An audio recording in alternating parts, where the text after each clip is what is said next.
ఈరోజు ఒక ప్రశ్న, మన కుమారులకు కుమార్తెలకు మనం ఏం నేర్పిస్తున్నాం? స్వాస్థ్యంగా మనం ఏమి ఇస్తున్నాం? మన జీవితం ద్వారా ఏం తెలియపరుస్తున్నాం? ఎటు వెళ్ళాలని మనం నేర్పిస్తున్నాము? మనం ఎలా నడుస్తున్నాము? మన జీవితం ఎలా ఉంది?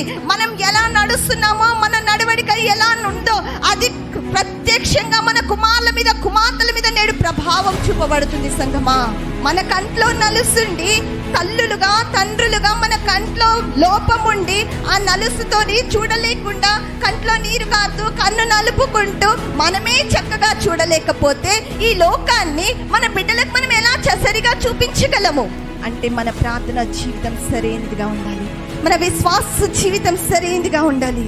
గలతీయులకు రాసిన పత్రిక 6వ అధ్యాయము 7వ వచనం, మోసపోకుడి దేవుడు వెక్కిరింపబడు, మోసపోకుడి దేవుడు వెక్కిరింపబడు, మనుష్యుడు ఏమి విత్తునో ఆ పంటనే కోయును. మనుష్యుడు ఏమి విత్తునో ఆ పంటనే కోయును. మనం ఏం విత్తుతున్నామండి? ఏం విత్తుతున్నామండి? మన పిల్లల హృదయంలో కోపాన్న, ప్రేమన, త్యాగాన్న, అసూయన, ద్వేషాన్న ఏం విత్తుతున్నాము? మన పిల్లల జీవితాల్లో ఏదైతే మనము నాటుతున్నామో, ఏదైతే మనము ఆ యొక్క భూమిలో అనగా లోతుల్లో, భూమిలో అంటే మీరు గ్రహించాల్సిన లోతుల్లో మన యొక్క జీవన శైలి ద్వారా, మన నడవడిక ద్వారా, మన మాట ద్వారా ఏదైతే మనము నాటుతున్నామో రేపు అదే ఫలం మనం కోయబోతున్నాము.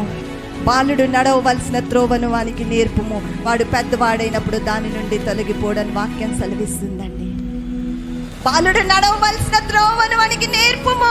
ఏంటి బాలుడు నడవవలసిన త్రోవ ఏంటి? ఏ రీతిగా నడవాలి అంటే వాక్యానుసారంగా నడవాలి, విశ్వాస జీవితంలో నడవాలి, ప్రార్థనా జీవితం కలిగి ఉండాలి, దైవ భక్తి కలిగి ఉండాలి, ప్రేమ కలిగి ఉండాలి, త్యాగం కలిగి ఉండాలి. ఇవన్నీ కూడా బాలుడికి కావలసినటువంటి మార్గాలు వాడికి నేర్పించాలి. అప్పుడు పెద్దవాడైనప్పుడు తొలగిపోడు.